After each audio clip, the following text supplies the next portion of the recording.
here we are again with news from the website, prostatewarriors.com. Yeah, it is really good to be back. And honestly, looking at the sheer volume of research we've got on the table today, I think calling it just news might be selling it a little short.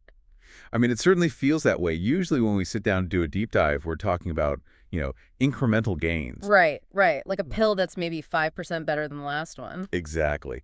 But today, the sources you've pulled together for us feel less like standard medicine and more like advanced engineering. They really do. We're talking about microscopic magnetic heaters, exploding nanobubbles, and immune cells you can essentially just pull off a shelf like a box of cereal. It sounds totally futuristic, I know, but the mission of this deep dive for you listening today is to show that this is not science fiction anymore. It's happening right now. Yeah, it's clinical reality. We're seeing this massive convergence. You have physics using magnetic fields and ultrasound colliding directly with advanced biology like genomic targeting. And sitting on top of all that, we actually have a major shift in regulatory policy from the FDA that could speed up how fast these tools actually get to the patient. So it's basically the trifecta: better physics, smarter biology, and faster rules. Exactly. So here is the roadmap for the listener today. We are going to start right at the cutting edge with the latest clinical trials. Which is always where the action is. Right. Specifically looking at how we physically attack tumors. Then we'll move into the pharmacology, so the new drugs. Yep. After that, we have some really wild preclinical tech regarding these nanobubbles. And then we'll wrap up with how the rules of the game are changing at the FDA and what new genomic data tells us about prognosis. That sounds like a really solid plan. All right, let's start with the physics. Specifically, there's a phase 1 trial coming out of the Mayo Clinic in Rochester. Right. And they're using magnetic nanoparticle hyperthermia. Now, hyperthermia, which is just heating the tumor, that's not exactly new, is it? No, not at all. The concept has been around for decades. I mean, the biology is pretty simple. If you raise a tumor's temperature to about 40 or 50 degrees Celsius, you damage the protein structures within those cancer cells. It just cooks them. It kills them directly, yeah. But perhaps more importantly, it makes them incredibly sensitive to radiation and chemotherapy. Because it stops them from healing. Exactly. It prevents them from repairing their own DNA damage. Right. But the historical problem has always been delivery. Like, how do you cook the tumor without cooking the patient? That is the million-dollar question. Because old methods used, microwave applicators or ultrasound hot water bags, which just sounds so imprecise. Imprecise is a very polite way of putting it. They were messy. They could burn the skin, they were extremely painful, and they really couldn't reach deep tumors effectively at all. So what makes this Mayo Clinic system different? It changes the geometry of the problem entirely. Instead of trying to push heat from the outside in, they are actually generating the heat from the inside out. And this relies on the nanoparticle part of the name. Walk us through the mechanism here. The patient gets an IV of iron oxide particles. Correct. They inject these specially engineered iron oxide nanoparticles right into the bloodstream. Now, this leverages a concept called the EPR effect. Which stands for? Enhanced permeability and retention. Basically, tumors build blood vessels very quickly, and because they build them quickly, they build them poorly. They're leaky. Ah, okay. So the nanoparticles flow through the healthy vessels just fine. Right. But they get snagged in the leaky vessels of the tumor. Exactly. They just accumulate inside the tumor tissue while completely washing out of the healthy tissue. That's clever. It is. And once the tumor is loaded with these particles, the patient enters a device, it's a solenoid coil, that creates a rapidly alternating magnetic field. And since our bodies aren't naturally magnetic, the field just passes right through healthy tissue without doing anything at all. Precisely. But when that magnetic field hits those concentrated iron particles inside the tumor, it creates friction at a molecular level. Like an induction stove. It is very similar to how an induction cooktop works. The tumor effectively becomes the pan. The particles convert that magnetic energy into heat, raising the temperature right up to that critical 50-degree mark. That offers a level of control we really just haven't seen before. And the source mentioned the particles are self-limiting. Yes, this is a brilliant safety feature. The physics of the material, it's called the Curie temperature, means they actually lose their magnetic properties once they hit a specific heat. So they shut themselves off. They physically cannot get hotter than the target temperature, so you cannot accidentally overheat the surrounding tissue. That is incredible engineering. Now, the first patient was treated fairly recently. What is the clinical advantage here beyond just the safety aspect? Is it just for one localized spot? See, that is the key differentiator here. Unlike ablation, where you have to stick a needle into one specific tumor to burn it, this works systemically within the magnetic field. If a patient has multiple metastases in their torso, and those tumors have all taken up the nanoparticles, which they should, due to that leakiness we discussed, Right. the magnetic field treats all of them simultaneously. Treating multiple Mets at once without the toxicity of systemic radiation. That's a massive paradigm shift. They are currently enrolling patients with solid tumors in the torso. So will definitely be watching that closely. absolutely. Now, let's pivot from physics to pharmacology. We have a new contender in the PRP inhibitor space called Saruparib. This is in the EvoPAR PR01 Phase 3 trial. Yes, Saruparib, or AZD5305. This represents the next generation of PRP inhibition. We should probably clarify for the listener, PRP inhibitors like Olaparib are already standard of care for many men. They stop cancer cells from repairing damaged DNA. So why do we need a next generation? Is the current stuff just not working? The current drugs work, but they are what we call dirty drugs. First-generation inhibitors like Olaparib are a bit like a shotgun. They hit PRP1 and CARQ2. But it turns out, to actually kill the cancer, you really only need to inhibit PRP1. So hitting PRP2 is just collateral damage. Exactly. Inhibiting PRP2 is largely responsible for the hematological toxicity. Like the anemia. The anemia, the drop in white blood cells. This is what forces doctors to lower the dose or take patients off the drug entirely. Saruparib, on the other hand, is a sniper. It's highly selective for PRP1. So the theory is, if you spare PRP2, you spare the bone marrow. That is the goal. Better tolerability means patients can stay on the drug longer and at the full intended dose. And the preclinical data backs this up significantly. What did the models show? In certain models, Saruparib showed a 75% complete response rate, compared to just 37% for Olaparib. A doubling of the complete response rate is not a small margin. It's huge. And this Phase 3 trial is ambitious. They are recruiting about 1,800 men with metastatic castration-sensitive prostate cancer. Wow. They're looking at men with the classic DNA repair mutations like BRCA1 and 2, but they're also including men without those mutations. Now that is interesting, because usually PRP inhibitors are pretty strictly reserved for guys with the G mutation. Why widen the net? Because Saruparib traps PRP1 onto the DNA so effectively, the researchers believe it might induce enough DNA damage to kill cancer cells, even if they have functional repair mechanisms. If that holds true, it opens up PRP inhibitors to a much, much larger population of men. A massively larger population. That would be a game changer for access. Now, speaking of access and progression, let's talk about the men who have essentially run the gauntlet. Right. They've had hormones, they've had chemo, they've even had lutetium-177 Pluvicto, but the cancers come back. The Akeries trial is offering a new option. Right. This directly addresses the post-Pluvicto problem. The Akeries trial is a Phase 1/2 trial testing a therapy called 225-ARHPSMA 10.1. The jargon is heavy there. It is. But the key switch is from lutetium to actinium. We're moving from beta radiation to alpha radiation. For the listener who might not be a nuclear physicist, what is the practical difference inside the body? Think of lutetium, the beta particles, like ping pong balls. They're light, they travel a fair distance through tissue, and they do moderate damage.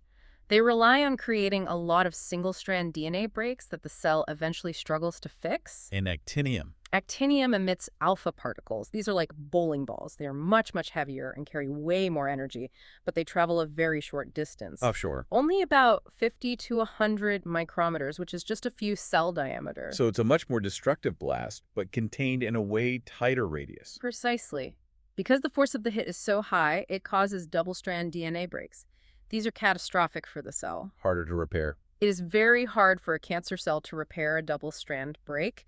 This means actinium can potentially kill cells that have developed resistance to the lighter strikes from lutetium. And the drug name mentioned are radiohybrid. Is that just branding, or does it mean something technically? It's a really clever bit of chemical engineering. The RHPSMA platform is designed so the exact same molecule can be attached to a diagnostic isotope for a PT scan, or a therapeutic isotope like actinium for treatment. A theranostic tool. Exactly. It ensures that what you see lighting up on the scan is exactly what you are treating with the drug. There's no guessing. It's amazing how we're getting more precise with these isotopes. Sticking with the idea of smart bombs, let's look at BGC-0979. Yes. This is a phase 1 trial for an antibody-drug conjugate, or ADC. We are seeing ADCs pop up everywhere in oncology lately. ADCs are definitely the hottest topic in drug development right now. The concept is so elegant. You take a homing missile, the antibody, and you literally strap a chemotherapy bomb to it. And in this case, the target is a protein called 8AM9, which sounds like a code name. Why is this a good target? Because it's a hallmark of bad behavior. 8AM9 is consistently overexpressed in malignant prostate tissue compared to benign tissue. High levels of it correlate with aggressive disease, poor prognosis, and even hormone therapy resistance. So if you have high 8AM9, your cancer is likely aggressive. Exactly. This drug latches onto 8AM9 and delivers a payload, a TOPO1 inhibitor, directly into the cell. What does TOPO1 do? TOPO1 inhibitors stop the DNA from unwinding, which totally prevents the cell from replicating. But haven't we seen drugs target 8AM9 before? I seem to recall toxicity being an issue. You have a good memory. Previous attempts struggled with ocular toxicity, damage to the eyes. Right. It turns out 8AM9 is also present in some healthy eye tissue. This new drug uses a novel linker technology, the glue holding the bomb to the missile, designed to be much more stable while circulating in the blood. So it doesn't drop the bomb early. The goal is to minimize that off-target release and spare the eyes while maintaining potency against the tumor. It's a great example of iteration, finding a good target, then engineering a safer way to hit it.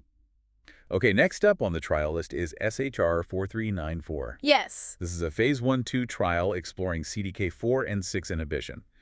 I usually associate CDK inhibitors with breast cancer. You do, and rightly so, but the pathway is relevant in prostate cancer too. The CDK4 and 6 pathway is essentially the engine of the cell cycle. It drives the cell from a resting phase into division. Okay. In metastatic prostate cancer, especially castration-resistant types, this pathway is often just an overdrive. So SHR-4394 pulls the emergency brake. It puts the cells into a state of senescence. Think of it as putting the cancer cells to sleep. They don't necessarily die immediately, but they stop dividing. They become dormant zombie cells. And this is being tested in combination, right? Yes, with resvolutamide, which is a potent anti-androgen. The logic is synergy. You block the hormonal driver with resvolutamide, and you block the division engine with the CDK inhibitor. A pincer movement. Exactly. It's designed to overcome resistance mechanisms where the cancer learns to grow despite low testosterone. I really like the idea of putting the cancer to sleep. Now, the last clinical trial I want to touch on is EBNK-001. This is a phase 1 and phase 2 trial, and it deals with natural killer cells. Right. This feels distinct from the CAR-T therapies we often hear about. It's very different, primarily in the logistics of it all. With CAR-T, we have to harvest the patient's own T cells, ship them to a lab, genetically engineer them, grow them for weeks, and then ship them back. Which takes a lot of time. It's a logistical nightmare, it's very expensive, and it takes time patients simply might not have. And EBNK-001 solves this. It's off the shelf. These are allogeneic cells, meaning they come from healthy donors, they're manufactured in advance and frozen. If a patient needs them, they are available immediately. It completely solves the supply chain problem. But biologically, why natural killer cells? Why not just donor T cells? NK cells are part of our innate immune system. T cells are adaptive. They need to be trained to recognize a specific mugshot of the enemy. Okay. NK cells are more like patrol cars. They naturally recognize stress signals on cells. If a cell looks stressed or malignant, the NK cell just kills it. And they're combining this with pembrolizumab. Right. Pembrolizumab is a checkpoint inhibitor. It removes the brakes from the immune system. So you have the NK cells doing the killing, you add IL-15 acting as fuel to keep them alive, and pembrolizumab preventing the tumor from hiding. It is a very robust multi-angle strategy for solid tumors. It's incredible to see how many different angles these trials are taking. But we aren't done yet. I want to shift gears to something that is still in the lab, preclinical, but it sounds like it could solve one of the biggest headaches in prostate cancer treatment, the collagen fortress. This is fascinating research out of Case Western Reserve University. It addresses the physical barrier of tumors. Solid tumors, especially in the prostate, often build a dense, stiff matrix of collagen around themselves. Like a physical wall. It's like a fortress wall or really dense scar tissue. Which explains why some drugs fail. They just cannot physically get in. Exactly. You can have the best immune cells or drugs in the world, but if they bounce off the castle wall, they're useless. So the researchers developed ultrasound-activated nanobubbles to breach this wall. Nanobubbles. That sounds so delicate. They're tiny gas-filled bubbles. You inject them, they go to the tumor, and then you hit them with a quick pulse of ultrasound. This causes the bubbles to oscillate. They jiggle rapidly. And that jiggling breaks the wall. It creates mechanical stress that disrupts the collagen fibers. The study showed it softened the tumor matrix by 60%. Oh. It's like shaking the mortar right out of a brick wall. And the amazing result was that once the wall was breached, immune cells, specifically T cells, just flooded in. They turned a cold tumor, which the immune system couldn't even see, into a hot tumor just by shaking it up. Yes. And the beauty is, ultrasound is already standard equipment in every urologist's office. We don't need to invent new hardware. If the safety profile holds up, the path to getting this into clinics could be much shorter than for a brand new drug class. That's the kind of ingenuity I love. Okay, finally, let's zoom out to the big picture. We have two major updates regarding how we understand and approve these treatments. First, a massive policy change from the FDA. This is headline news for anyone waiting for new drugs. The FDA has officially abandoned the two-trial dogma. Since the 1960s, the unwritten rule was that you needed two separate, independent Phase 3 trials to get a drug approved. Which implies massive redundancy. It takes years and costs hundreds of millions, sometimes billions of dollars. It was about statistical certainty. But the FDA is now saying that a single, robust, well-designed Phase 3 trial is the new default standard. That's a huge shift. They're acknowledging that our understanding of biology and our statistical tools have improved so much that we just don't always need that second redundancy. And I imagine artificial intelligence is playing a role here, too. A huge role. AI is shrinking the preclinical phase-finding targets and testing safety virtually by 30 to 50%. When you combine AI development speeds with this single trial approval standard, we could see drug development timelines drop from the standard 10 to 15 years down to maybe 5 to 8 years. Cutting the wait time in half. That is hope quantified. But speaking of data, we also have a retrospective study on genomics that gives us a reality check on one of our current favorite treatments, LuPSMA. This is a crucial piece of insight. We treat many men with Pluvicto or LuPSMA, but a study looking back at patients found that those with specific mutations, TP53, PTAN, or RB1, had significantly worse overall survival. These are the tumor suppressor genes, right? The brakes on the car. Exactly. When those genes are broken, the cancer is what we call an aggressive variant. But here is the nuance, and this is why we need experts analyzing this data. Their progression-free survival wasn't worse. Wait, let's unpack that. The drug worked to stop growth, but the patient still died sooner. How does that math work? It means the drug did its mechanical job. It found the PSMA and halted the tumor's growth for a time, just as well as it did in other men. Yeah. But because the underlying biology was so aggressive due to those mutations, once the cancer figured out a way around the drug, it moved with ferocious speed. The disease biology just outran the treatment benefit. So what does that mean for a patient sitting in the doctor's office today? It means if you have these specific mutations, LuPSMA alone might not be enough. It works, but it's a temporary dam against a massive flood. You might need a combinatorial regimen. Like combining it with something else? Exactly. Maybe you add a PRP inhibitor, or you look at those ADCs we talked about earlier. It really highlights why getting a genomic profile done before starting treatment is so critical. You need to know if you're fighting a standard enemy or an aggressive variant so you can sequence your weapons correctly. Knowledge is power. And looking at everything we covered today, from magnetic heating and alpha particles to genomic profiling and FDA streamlining, it really feels like the power dynamic is shifting in favor of the patient. It really is. We are moving away from one-size-fits-all to a toolkit that is incredibly precise. Whether it's using physics to heat a tumor from the inside or biology to strip away its defenses, the options are expanding. And with the regulatory changes, those options are going to reach patients faster than ever before. It is a fascinating time to be following this field. We are entering an era where the bottleneck is not the science anymore, but the speed of data processing. Exactly. If AI and single trial approvals really do cut development time in half, what does the landscape of prostate cancer look like just 5 years from now? That is the question to ponder. And for the first time in a long time, I think the answer is going to be genuinely optimistic. We will be here to cover it. That's all for this deep dive. Thanks for having me. Stay strong and fight on.